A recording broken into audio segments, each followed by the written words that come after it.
Hello, I'm Avery or Hazel or Kylie. You can just pick one, I don't care. Hello, I am Lily. And welcome to the From the Closet podcast. Today we are covering Captain Marvel. Obviously, this podcast will contain spoilers for said movie. It's likely also going to contain spoilers for several other Marvel movies that took place before it. And I'm not going to spoil Agent Carter, but I am going to briefly mention Agent Carter. So just be wary of that. So obviously, if you'd like to avoid the spoilers, there will be a link in the description below to the Just Watch page for this movie, which itself will have links to every place you can rent, purchase, or stream said movie, with price comparisons for renting and purchasing. For us here in the US, it is available for streaming on Disney+.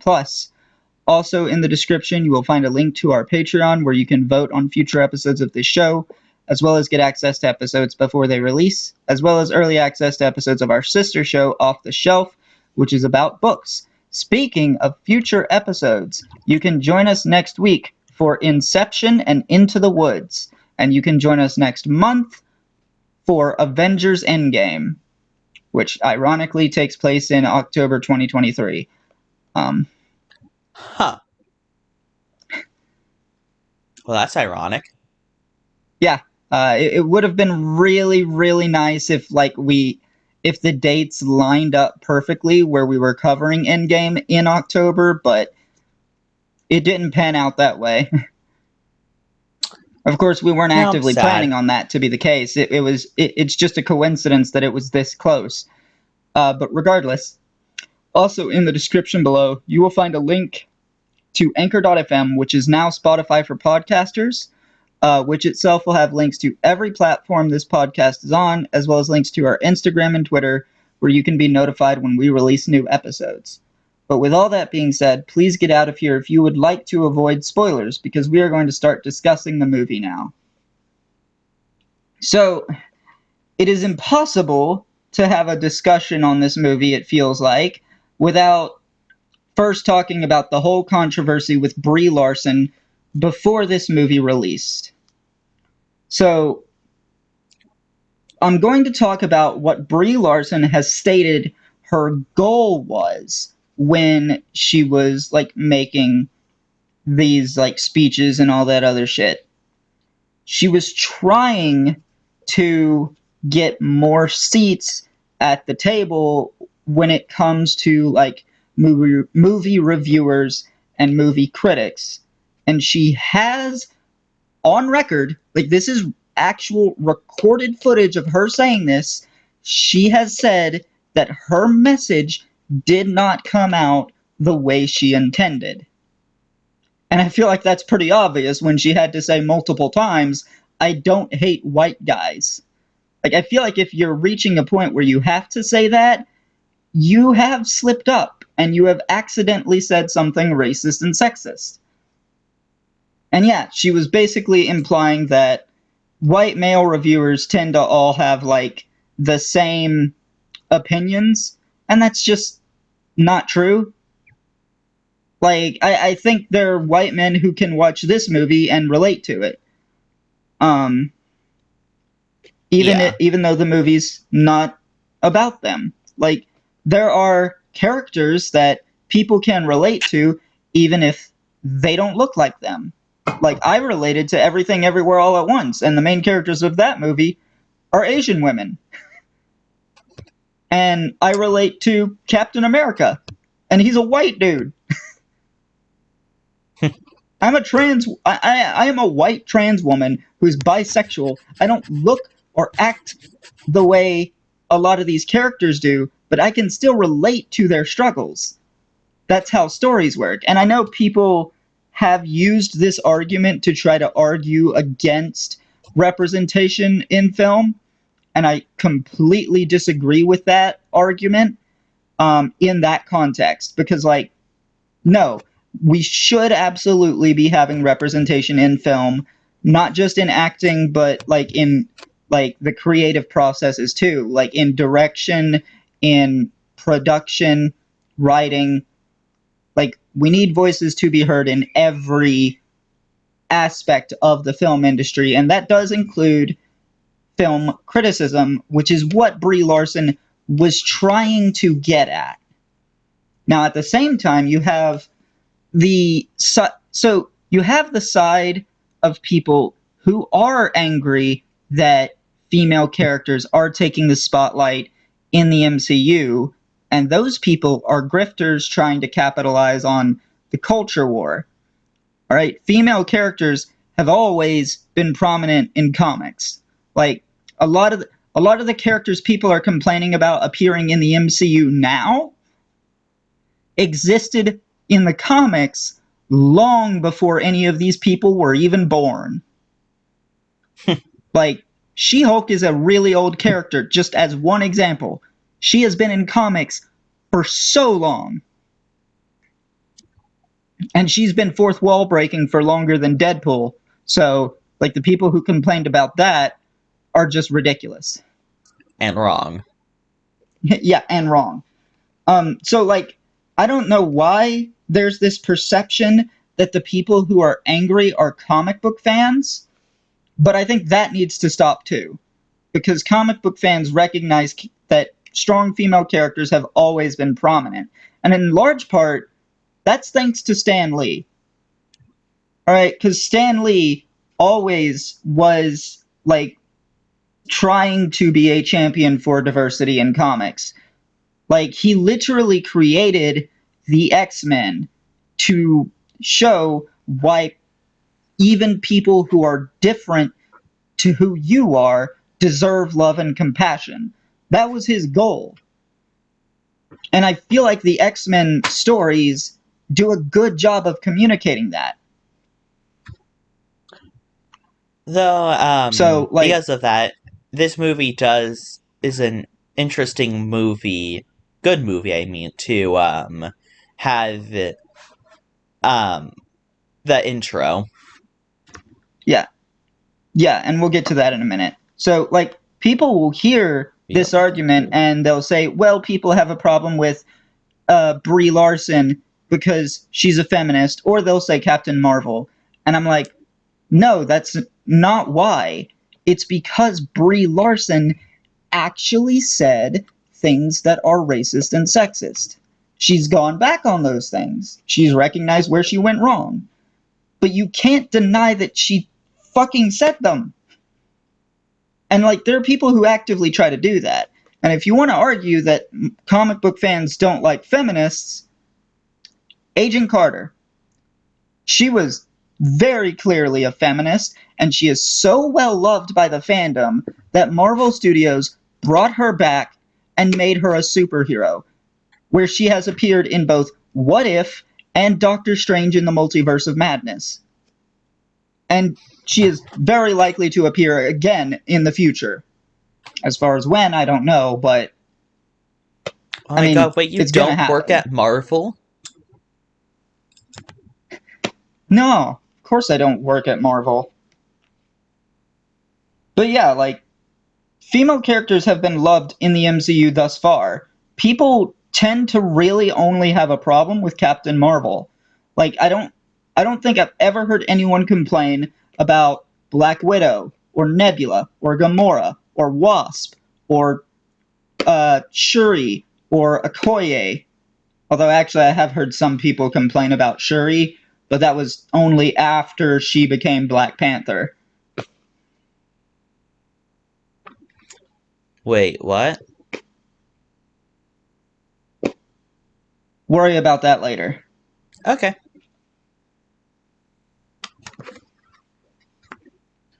Okay, so with that out of the way, the other thing people complain about with this movie, and I do think it is a fair complaint, is the Tesseract. The Tesseract, honestly, has been overused to the point where, like, I've heard people say they wish that Captain Marvel, I've heard people say that they wish this whole thing used the Power Stone instead of the Tesseract. Um, Now, personally, I don't think the Power Stone would work because I think there's a whole story thread about how, like, the planet that Star-Lord gets the Power Stone on uh, in Guardians of the Galaxy is like the water levels on that planet only allow for the Power Stone to be accessible in like a very small window once every 40 years. So if he was able to get the Power Stone in 2014 without it being underwater, it would not have been possible for Captain Marvel to take place in 1995 and have her get her powers from the Power Stone. It just wouldn't make sense. So yeah, I can understand it getting tiring to continuously see the Tesseract over and over and over again, but it's also where it dies. Like this is the last time we see the Tesseract um, in anything other than What If, I guess. And I don't even remember if we actually see the Tesseract in What If. I mean, we see the Tesseract in a few things. Okay, I think actually we do see it in Loki, but I Yeah. mean, in the context of Loki, like we're dealing with an alternate universe. Same for What If. It's just like in the main universe, Tesseract's gone, and it's never coming back. Don't you see an Endgame? With the time travel shenanigans? I mean, you see the Space Stone, but you don't see the actually. Okay. Yeah, like Wait. well, okay, you do see the Tesseract, but it's like Avengers 1. Yeah, So that's what I thought. now now with that, people have naturally become confused about the timeline of the Tesseract, and I think that's fair if you've only watched the movies in release order or just whatever order was convenient for you, um, and you haven't actually watched these movies in chronological order. Which, like, obviously that's what you should do if you're rewatching the movies is watch them in chronological order. But when it comes to your first viewing, release order is always better. But for something like the Tesseract, it does get confusing. So allow me to break things down and explain shit. So at some point, we know that, like, the six singularities that created the Marvel Universe eventually collapsed into Infinity Stones, and one of them was the Space Stone. And the Space Stone formed the Tesseract around itself to protect itself. Somehow, Asgard gets a hold of it. If I had to guess, it was entrusted to them by Omnipotent City. I'm not going to explain that further. If you've seen Thor: Love and Thunder, you know what Omnipotent City is. what? But presumably, Asgard has it until 965 AD, where they leave it on Earth. As far as why, we don't know. But they leave it in Norway. It remains in Norway until 1942, when the Red Skull discovers it in Captain America the First Avenger. And then the events of that movie play out, and it concludes with the Tesseract plunging it into the ocean. Now, later on, in the Avengers, Fury tells Captain America that Howard Stark fished the Tesseract out of the ocean in 1945. All right, so he has it at the time of the Agent Carter one shot and the Agent Carter TV show. He has the Tesseract. He and Peggy will then found Shield, and Shield will obviously have possession of the Tesseract because, like, Howard Stark is the director of Shield. Then we learn in this movie that in the late 80s, Shield hands the Tesseract over to Wendy Lawson, who we now know as Mar-Vell, but they didn't know that at the time, uh, to do work on the Pegasus project. And Mar-Vell places it on board her secret laboratory, which is in orbit, and it remains there until the events of this movie actually play out, which is in 1995, because they talk about Carol Danvers' crash happening in 89 and the events of the movie itself being 6 years later. So it's 1995. Um, so Shield recovers the Tesseract on board Marvel's laboratory. Goose the Flurkin eats it, and then in the post-credit scene regurgitates it in Nick Fury's office. So it is back in Shield's possession at this point. It remains in Shield's possession until 2012 when Loki steals it in the Avengers. The Avengers then recover the Tesseract and return it back to Nick Fury, who then gives it to Thor to take back to Asgard, where it then resides in Odin's treasure room until Thor Ragnarok, where Loki steals it again. And then, like, Thanos coerces it out of him, kills him, and then, like, crushes it, puts the Space Stone in the gauntlet, and Infinity War happens, and blah, blah, blah. That's the story of the Tesseract. So now the Tesseract no more is now just the Space Stone. Correct. Can the Space Stone make a new Tesseract to protect Possibly, itself again? but it's not going to happen. Is also the Space Stone dead? You'll find out when we watch Endgame. Cool. All right, so we can talk about the movie now? Yeah. So a couple of things I wanted to point out about this movie. We see, like, elements of the time, we learn some interesting things. Fury is a level 3 agent, and Coulson is the new guy. I'm not 100% sure if Coulson being new in 1995 100% lines up with Agents of S.H.I.E.L.D. I'm not 100% certain about that. But what I do know is that when the Agents of S.H.I.E.L.D. traveled to the 1980s in Season 7, Coulson was not an agent. Nobody knew who he was. Yeah, makes sense. So I'm going to just let it slide. There might be some contradiction somewhere in there, but I'm not even confident there is one, so who cares? Sure. Yeah. It's also nice to see Coulson again. He had a much smaller role in this movie than I remembered him having, but at least there was a moment that was pretty funny. You were hyping me up for, Coulson moments, and, I have to say I'm a little bit disappointed. I mean, I remembered his role being much bigger, but I will say the moment where he calls Fury and he's like, I'm still at Blockbuster, where did everybody go? That moment is hilarious. I also liked when Coulson didn't sell Nick Fury out. Yeah. That was a really cool moment, too. It's definitely one of...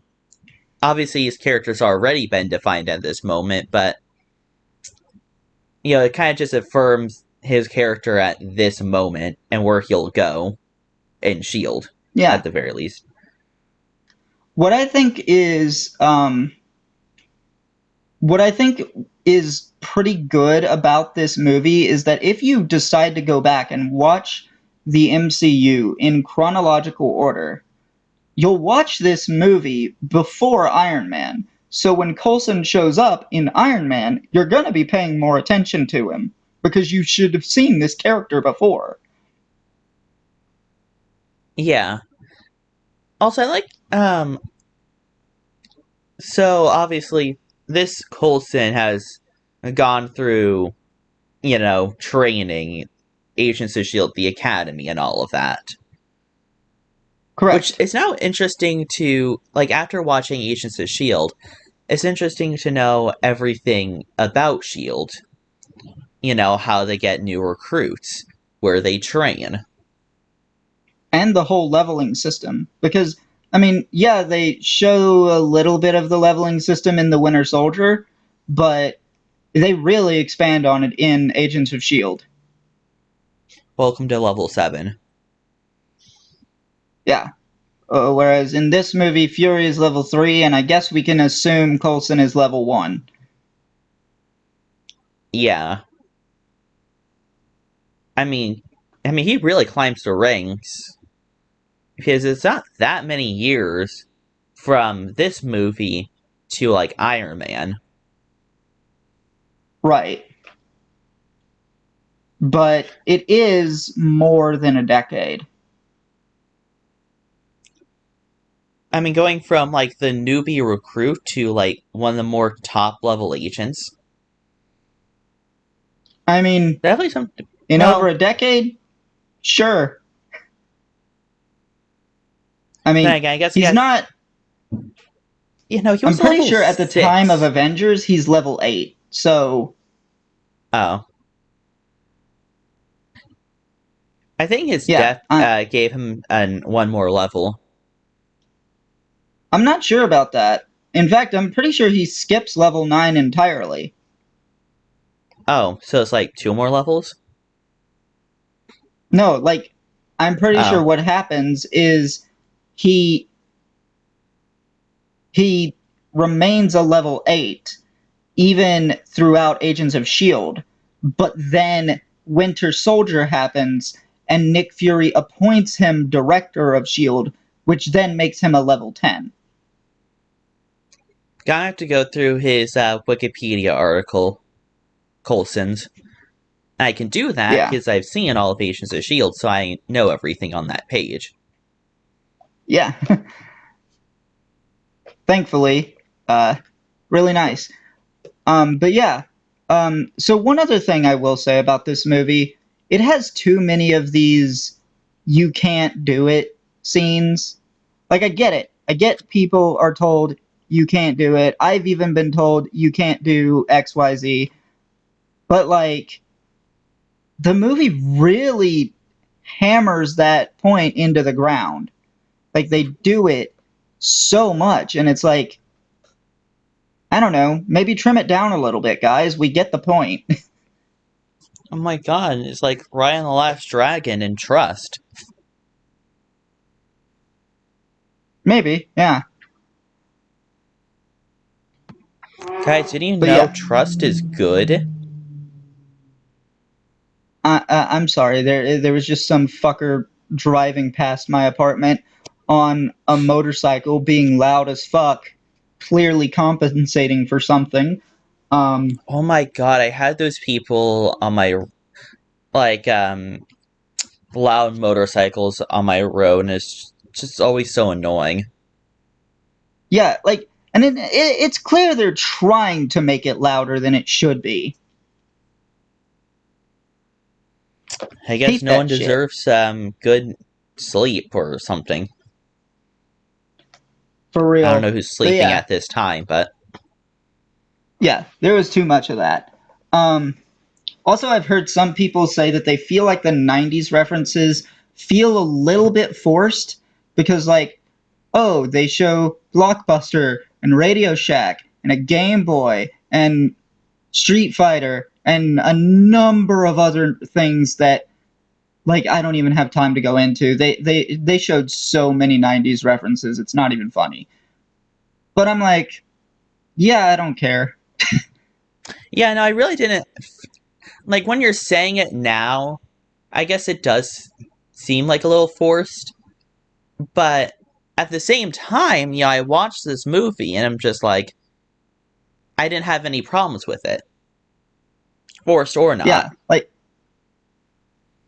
now, I've heard people be like, "Oh, how on earth did Brie Larson, uh, like create a communications device that can communicate to the Kree like light years away using nothing but like a landline phone, a Game Boy, and a couple of wires and some other shit?" And it's like, this is a very, very common gag in science fiction. What the fuck are you smoking?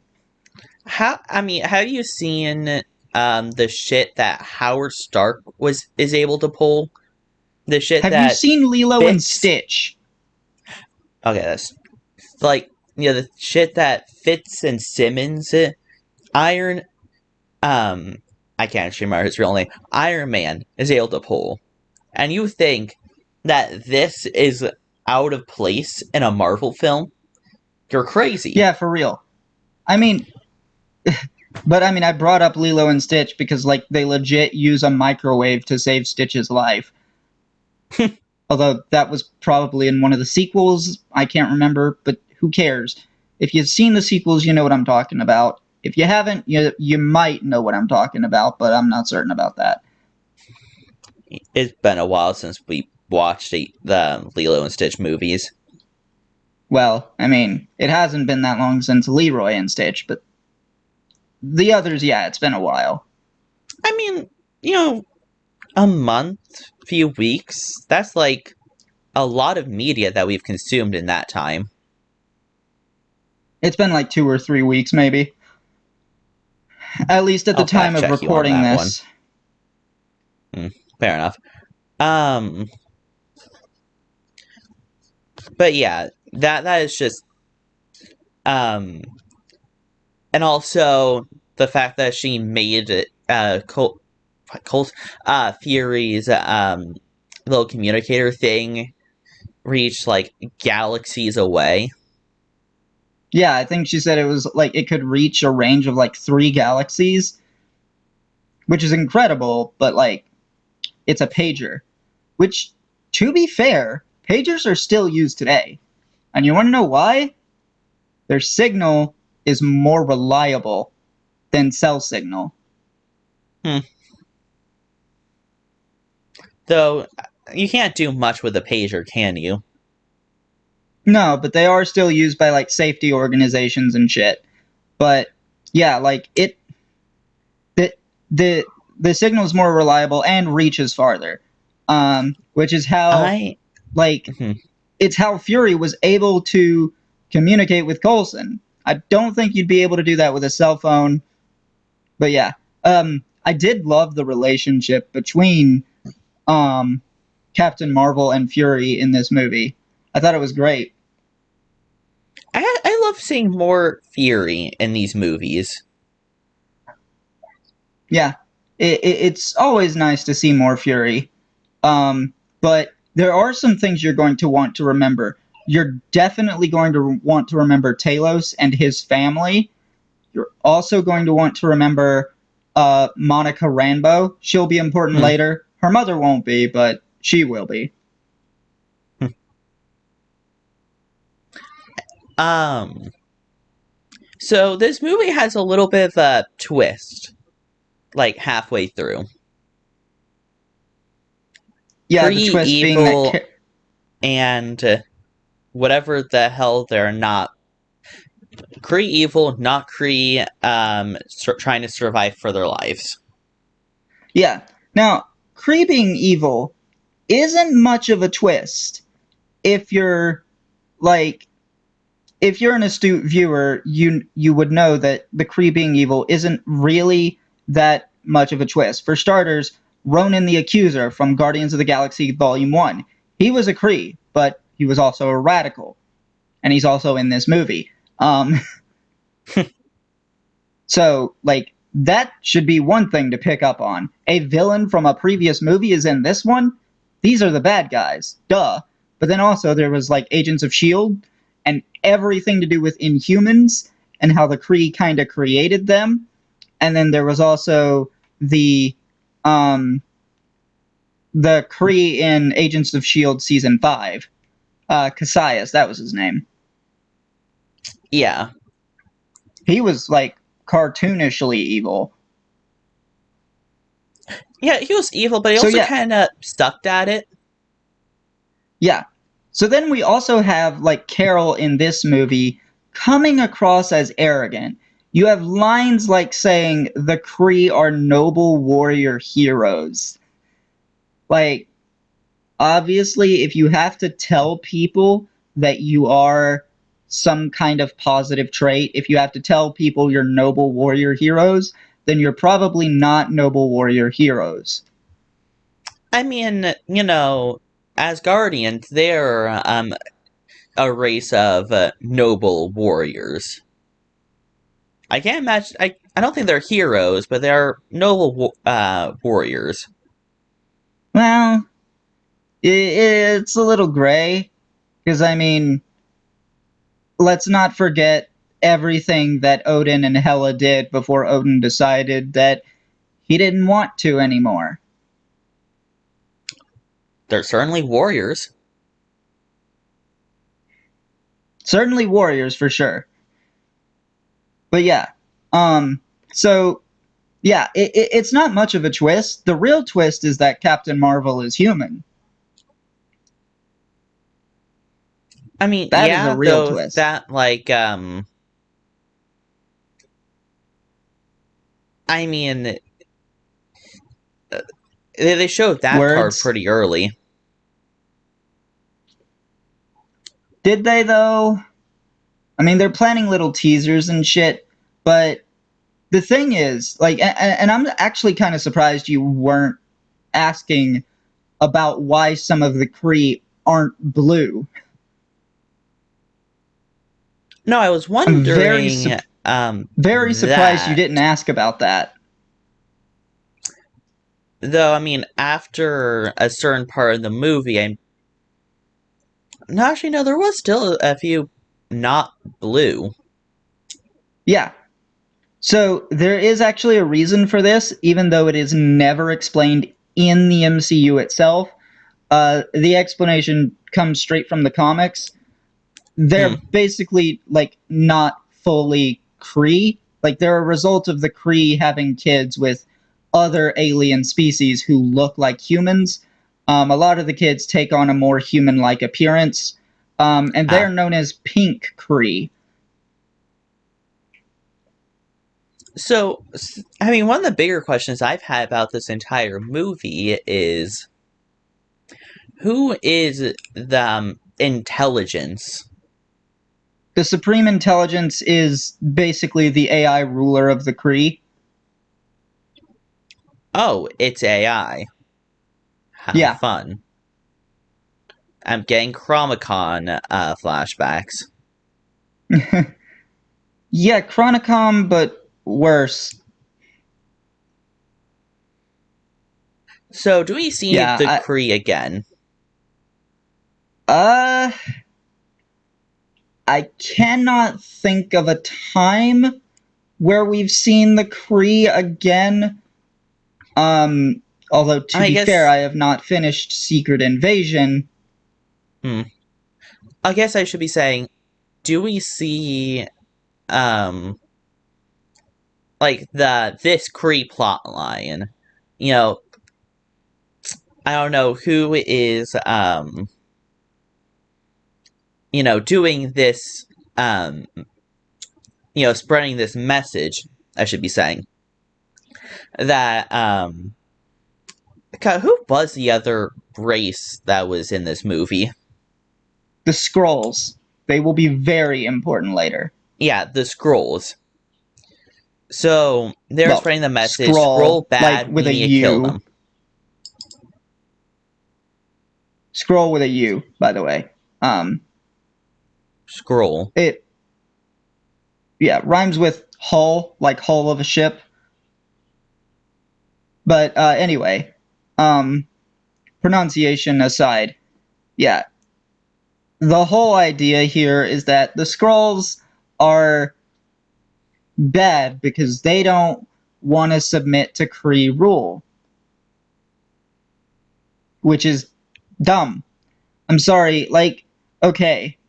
One of the things I will like also criticize this movie for is I don't Hmm. like the Kree as villains. I don't really find them compelling at all. And I didn't find Yonrog to be a compelling villain either. What do you mean? I mean, there's nothing to them. Their motivations are nothing more than like it. I don't really find it any different than like say. No, actually, it's probably worse than like trying to. It's probably not good comparing them to the Nazis because at least the Nazis felt like at least the Nazis like them being like real world people like they felt like they had a reason, even if we think those reasons are fucking asinine, bigoted, and stupid. The Hmm. Kree don't seem to have a reason. there's no there's no way to get into the Kree's head and understand why they're doing the things they're doing. They're just doing them. Is they want the they want to become threatening. They want to be threatening to other races. Submit to our rule, or this is what's going to happen to you. Yeah, except we don't really get any understanding as to why they want this. But I mean, it's the higher ups. Higher ups are being like, "Yeah, do this, please." I guess the higher ups would be the AI, the supreme intelligence. Yeah, I mean, see, it's like let me just relate it to Agents of Shield for a second. You feel like you understand the Chronicoms, right? Like their whole thing is that their planet was destroyed and they want Earth to be their home. Um, it Yeah, it makes sense why they're doing the things they're doing. The Kree here, I don't find to be compelling at all because I can't find a motive for what they're doing. I can't find a motive for why they are trying to conquer planets. And like their only motive seemingly for wiping out the scrolls is they're resisting.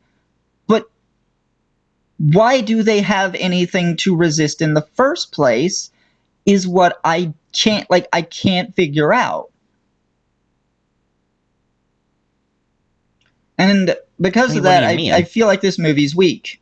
Like, at least with Cassius, as much as I hated Cassius as a villain, we understood his motives because he was, like, trying to, like, he had the whole thing with his father and, like, his brother and everything. Like, you feel like you can understand Cassius a little bit better, even if you think he's fucking stupid, which I do. He is fucking stupid, but at least I understand his motives. I mean, I guess the motive here is just trying to win the war, or at least But saying that you can win the war. I don't understand why the war is happening. That's the thing. I don't understand the Kree's motivations for this war happening in the first place. And an important thing to realize here, like just to end this part of the discussion and go on to something else, an important thing to realize here is Talos is not exactly the good guy either. Like, he even says as much. I'm trying to remember the line. He's like, it's something like, "This is war. My hands are filthy with it too." Something like that. Hmm. Like, he's not completely innocent in everything. And that is going to be a plot line going forward, but Carol and Nick Fury have promised to help try and find the Skrulls a new home. And that's going to be a pretty big deal later. So just stay tuned for that, I guess. I mean, through the entire MCU as we know, the God damn, I forgot the name. Because I just forget random things. The blue people. The Kree? Yeah, the Kree. The Kree has just had random motivations and random. They just do things. Like, Yeah, why I do mean, they, specifically with invade Earth to make them humans? They just did it. yeah, their whole thing there was that they were trying to create stronger warriors than what like the Kree themselves were capable of. They did explain that. And then, like in Guardians of the Galaxy, we aren't dealing with the Kree race specifically, but just Ronan the Accuser, just him, and Who, he's if I bitter had about to, the fact that, like, he in Guardians of the Galaxy, he was bitter about the fact that the war between the Kree and the Xandarians ended in with like a treaty. and that the Kree weren't continuing to try to dominate Xandar. He was bitter about that, and he wanted to kill them all because he was a racist bigot. I see. Here, Then it we also see other Kree in Guardians of the Galaxy too. Guardians of the Galaxy, right? no, it was just him. I At least don't. I'm fairly certain it was just him. Like, he worked for Thanos too, so there was that whole thing, but No, wasn't there like some Kree in the Hunters or the Bounty Hunters? I don't remember there being bounty hunter Kree uh, going after him Or or no, any of the the Guardians of people the that Galaxy either. the people that kidnapped Star Lord.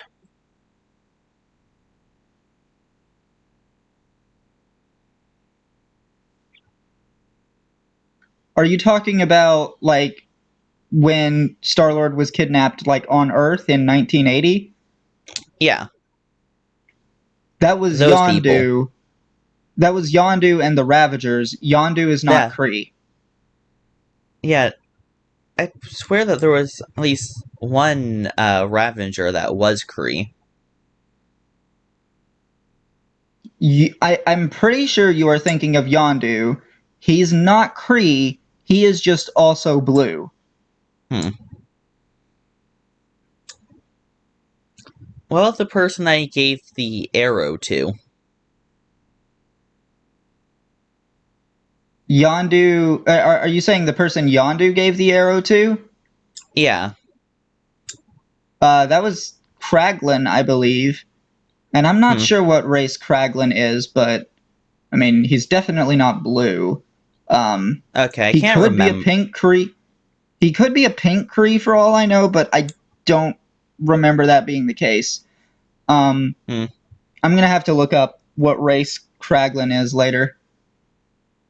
No, I'm just trying to remember scraps of information. Yeah, but regardless, like I feel like the motivations here just don't exist. So that's one of the things where I feel like this movie is a little bit weak. Like honestly, I said it before recording, but I feel like this is the weakest this is the weakest movie in Phase 3, but it's still just fine. Like, and when the worst movie in an entire phase is just fine, you know you've got a pretty good phase on your hands. Like, and like overall, I would say my thoughts on this movie are that like this movie had two jobs to perform. It had to be the meat in an Infinity War sandwich, and it also had to be the origin story for Captain Marvel. As the meat in an Infinity War sandwich, it's bland and tasteless. It's disappointing. But as an origin story for Captain Marvel, it's solid.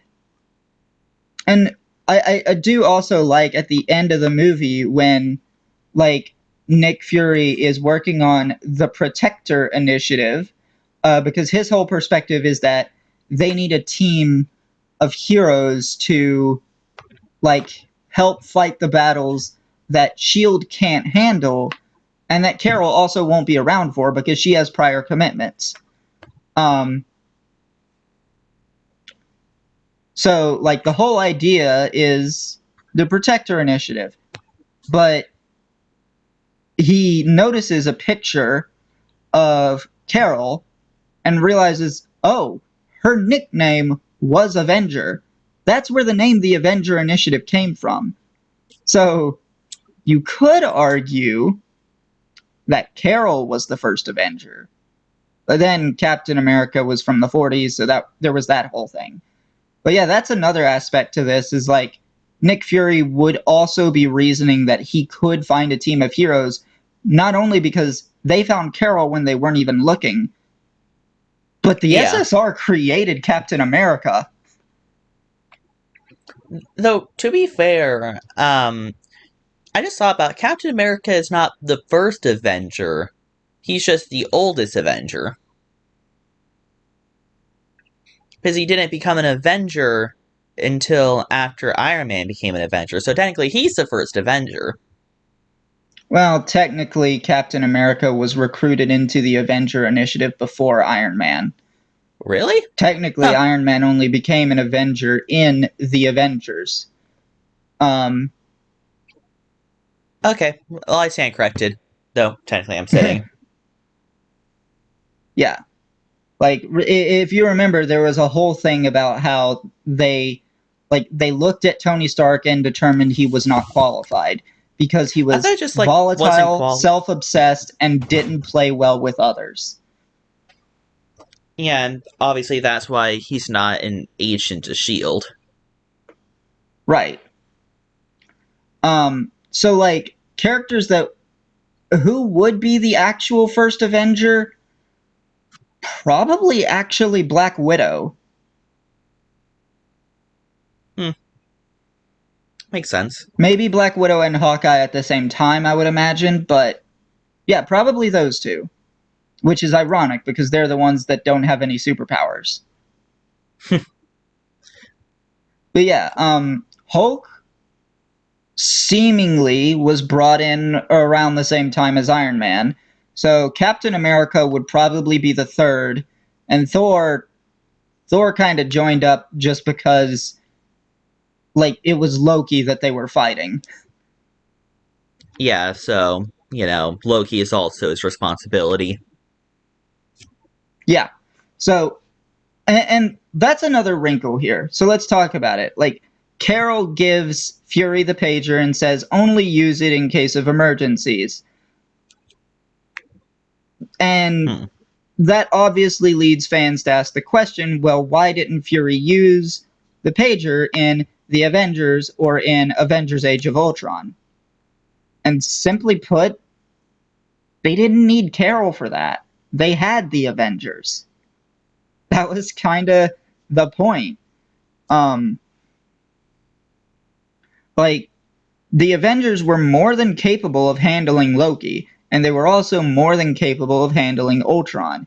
It didn't need someone as powerful as Captain Marvel. I mean, it could have been helpful.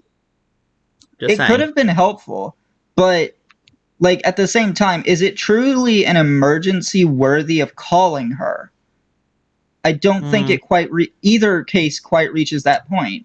In fact, Nick Fury was confident in Avengers that his team could hold New York. He was confident so much so that he ignored an order from the World Security Council Hmm. He because is they the were most going to reckless try to person. they were going to try to nuke New York City. That's where the whole I recognize that the council has made it a decision, but given that it's a stupid ass decision, I've elected to ignore it. That's where that line comes from.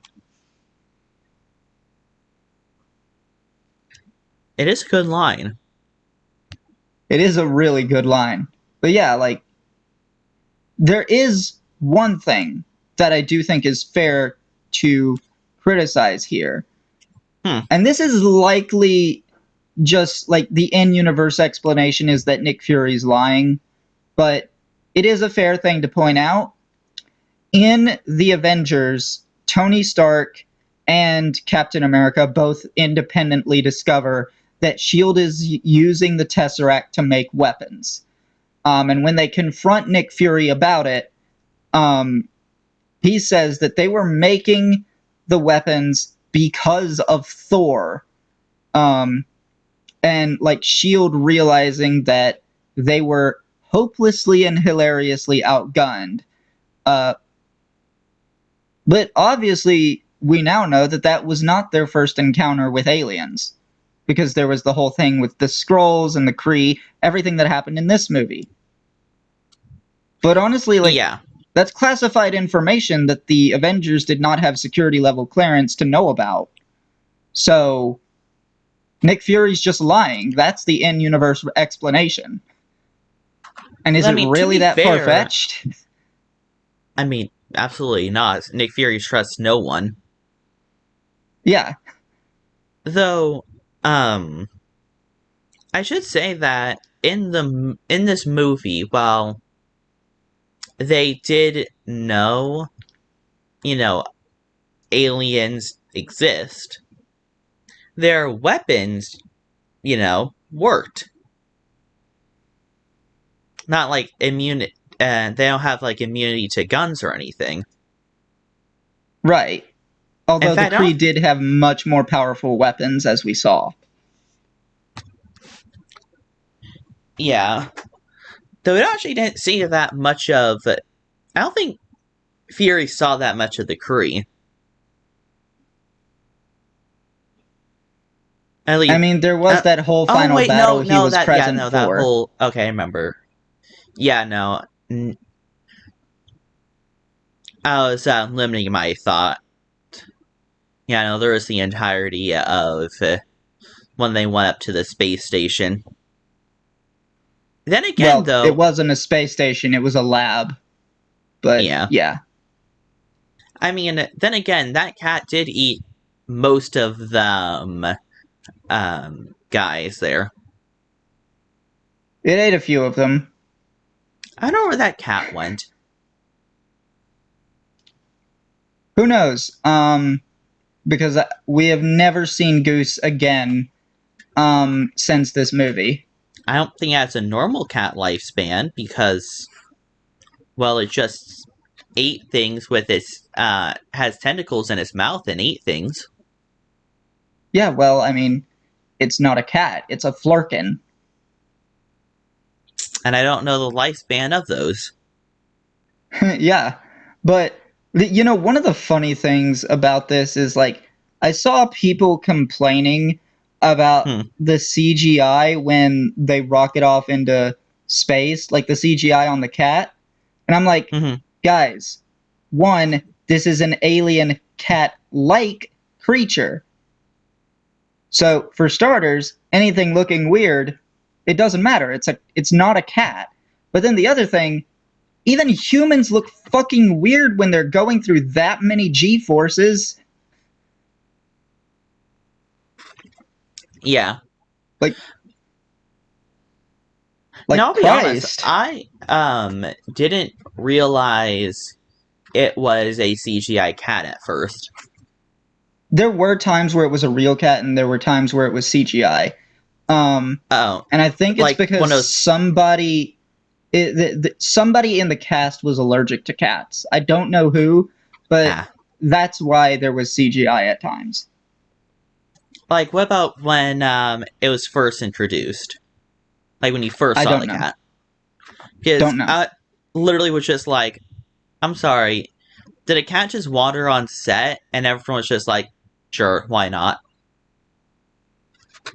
Nah, I think they planned on it the entire time. And also, let's remember as well, in the context of the story, this is originally like Marvel originally owned Goose. So that's why Goose was there, uh, like on the base Yeah. and everything. Also, while we're on the topic of CGI, let's talk about the de aging in this movie because it's kind of inconsistent. They do it really well on Samuel L. Jackson, unless he's fighting or running.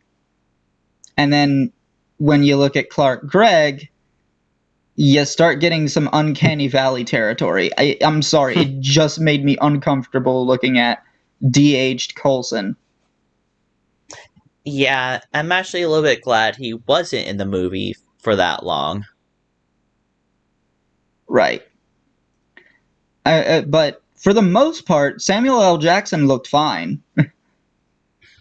Yeah, no, he actually looked a little bit weird to me at first because I just couldn't remember what Fury present looked like. But after a little bit of comparison, I was like, oh yeah, this okay, fine, this just makes sense. Yeah. And also, dude, Samuel L. Jackson's in his 70s. When the fuck did that happen? What the fuck? Yeah, Huh. that's crazy to me. But yeah, I don't know. Where does the time Um, go? it goes somewhere. I think it goes into that necklace that Doctor Strange is wearing all the time. But yeah, Damn, I'll have uh, to confront him. I want my time back. yeah. But anyway, I don't think there's much more to say about this movie. Oh yeah, one other thing. The song choices in this movie, they all seem to be like like female anthems, I guess you could say. But there's one song that I just hate, and it plays like near the end of the movie. It's "Just a Girl" by No Doubt. I Those of you who know me know that. Well, okay, you maybe don't know, but I've talked about how I don't like No Doubt before and how they're one of my least favorite bands. And Just a Girl is yet another song by them that I don't like. In fact, I've only found one song by them that I do like. I've I told Avery, but I'm just gonna reiterate. I tolerate that song. I do not like the placement. I don't like the vibe that it creates, especially like after all of the heavy things that just came before it. So yeah, Well, see, to me, I disagree with that because what comes before it are scenes showing like we're going back to all those flashbacks where like Carol failed at doing things and got told, "Oh, you can't do this, you can't do that." But the scenes right, but like what we're finally shown in these flashbacks are scenes of her getting back up. Um, and I feel like it is appropriate here. Um, because the moment here that we're seeing is not about the battle, it's about Carol undoing all of the conditioning she's been through throughout her whole life and coming into her own and being able to like stand confidently on her own and know that she can do what she wants to do or what she needs to do. um I just hate the song. I think the placement works. I just don't like the song. I just especially I was more focused on the battle or the stakes, as it were, because the stakes were high. Oh, also, just one thing to point out: this movie made like $1 billion, and like loads of people went to see this movie because Disney basically tricked people into thinking they needed to watch this movie to be able to understand Endgame. Captain Marvel does not play that big of a role in Endgame. She collectively Doesn't she has get less than I punched? would. Oh yeah, she does get punched.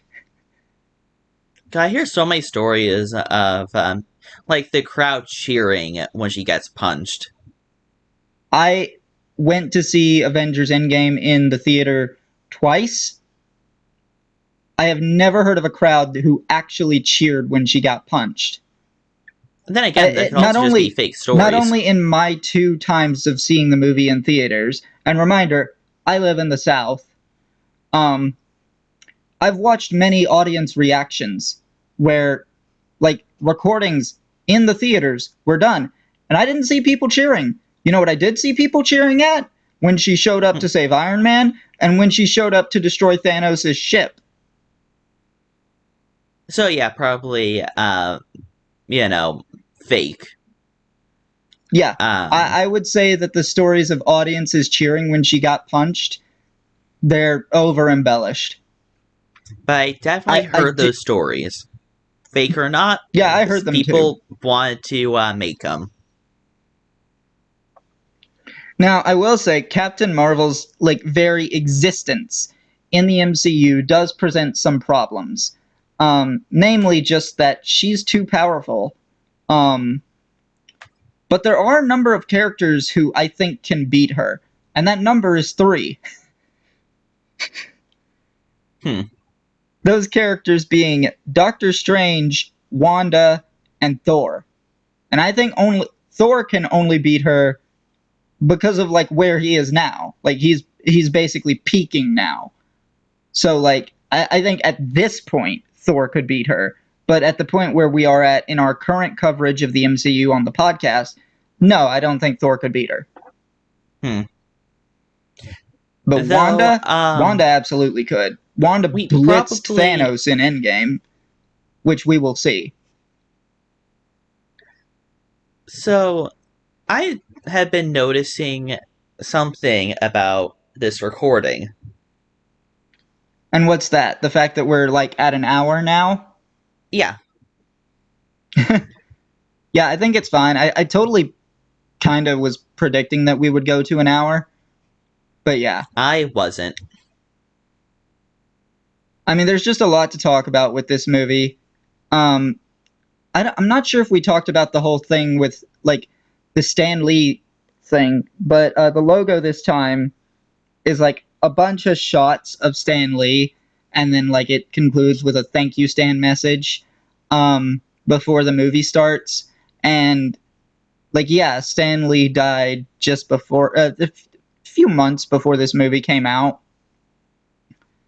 But obviously, filming for this movie concluded, as well as filming for Endgame, were both finished before he died, or maybe Endgame wasn't quite finished, but it was at least enough done that he got to have his cameo in Endgame too. Um,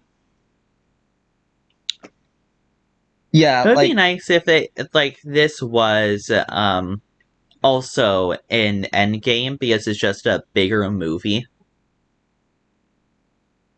I understand that sentiment, but I do think that there are things like I do think the Endgame logo has merit as well. There are aspects of the in-game logo that are really cool, and yeah, I think it's good that the Stan Lee logo was this movie and not Endgame, because the Endgame one actually serves a narrative purpose. I mean, to be fair, I haven't seen the Endgame logo, so this is just my view as someone who has not seen the Endgame logo. Yeah. So we also have the actual in-movie cameo, where I find this a little bit interesting. So Guardians of the Galaxy Volume 2 previously confirmed that all appearances of Stan Lee in the MCU have been as an informant for the Watchers. Carol walks up to Stan Lee and, like, it's very clear she recognizes him, Hmm. which of course kind of does make sense because she's been going around doing stuff with the Kree. She's been to multiple different worlds. I don't know, like, it would kind of make sense that she recognized him, I guess or it that makes she sense. could recognize him. I mean, we've even seen a Stan Lee cameo that wasn't on Earth. So, yeah, pretty cool. A little thing there to kind of hint at things, but yeah. That's all I got for today. How about you? I mean, considering that we've already gone for 1 hour, I think we said everything we could say about this movie. I hope so. We have nearly gone like half of the movie's runtime. Happens sometimes. So yeah, you want to get into critic ratings? I would actually. So, IMDb gives it a 6.8 out of 10. Rotten Tomatoes gives it a 79%, and 74% of Google users like this movie. 7.1. Wow, that was fast. I mean, I already knew what I was going to Shit. give it before we started, so 7.3. all right. Well, like we said earlier, join us next week for Inception and Into the Woods, and you can join us next month for Avengers Endgame. Can't believe we're finally here. It's about time, Mm-hmm. honestly. But yeah, until next time, I've been Avery, that's been Lily, and we will be seeing you.